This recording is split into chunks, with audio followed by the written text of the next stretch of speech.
Did you know that astronauts can't burp in space? Here's why. When you eat, some air gets swallowed.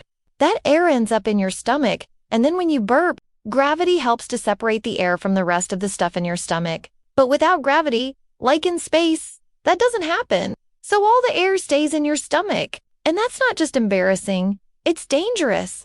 If you're an astronaut about to launch into space, you have to keep your burps in until you get back to Earth.